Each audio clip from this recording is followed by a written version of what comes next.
Iran এবং যুক্তরাষ্ট্রের ভেতরে সুইজারল্যান্ডের আলোচনা ভেস্তে যেতে বসেছিল। দুই পক্ষ চরম উত্তেজিত হয়ে ওঠে।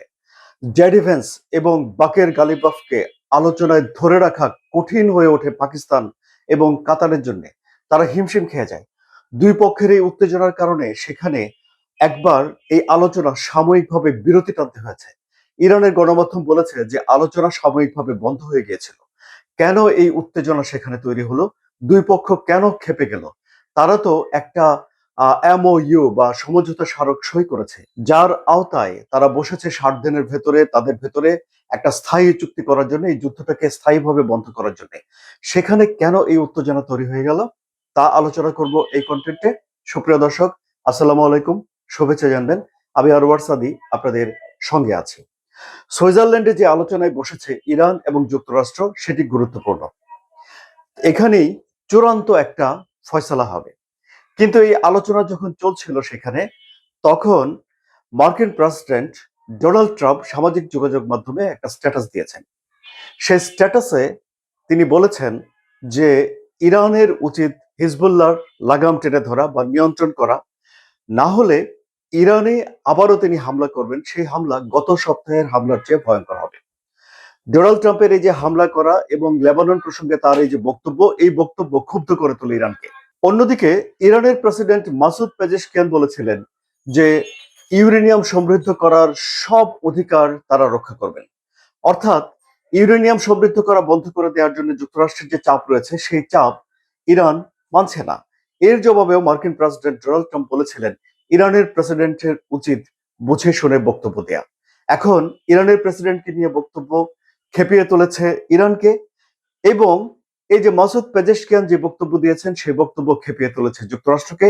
ফলে জেডি ভেন্স একদিকে খেপে গেছেন, অন্যদিকে বাকের গালিবাফ খেপে গেছেন, এবং সেখানে এক ধরনের অচলাবস্থা তৈরি হয়েছে।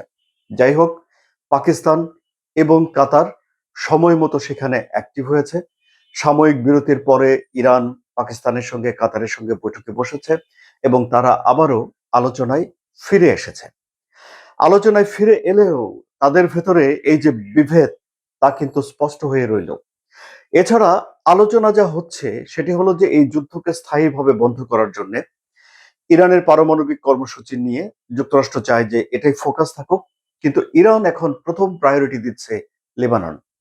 ইরান বলছে যে প্রথমে লেবাননের ইস্যুটিকে সলভ করতে হবে, লেবাননে শান্তি আসতে হবে।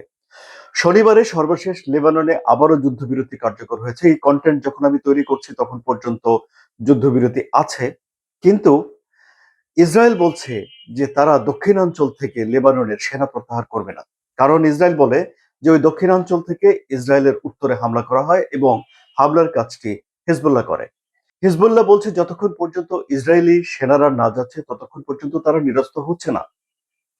ইরান বলছে যে যদি হেজবুল্লাহর সঙ্গে মানে লেবাননে যদি যুদ্ধবিরতি কার্যকর না হয়, তাহলে তাদের সঙ্গে যে যুদ্ধবিরতি সেটি পূর্ণাঙ্গ হয় না। ফলে এখানে এই যে ঝামেলা আছে, এটি আগে ইরান চায় মীমাংসা হোক। এখন যুক্তরাষ্ট্র হয়তো এই বিষয় নিয়ে আলাপ আলোচনা করবে। তাছাড়া ইরান চায় যে তাদের উপর যে নিষেধাজ্ঞা আছে সেটি পার্মানেন্টলি দূর হয়ে যাবে, দ্রুত তারা টাকাগুলো ছাড় করতে চায়।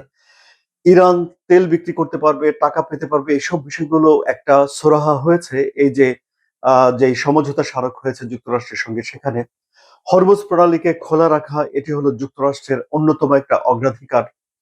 ইরানও হরমুজ প্রণালী খোলা রাখতে চায়, কিন্তু ইরান তার নিজের স্বার্থ রক্ষা করতে চায়। এখন এত সব উত্তেজনার পরে দুই পক্ষের ভেতরে আলাপ আলোচনাটা সেখানে শেষ হয়েছে, মানে নেতাদের পর্যায়ে আলোচনা শেষ হয়েছে।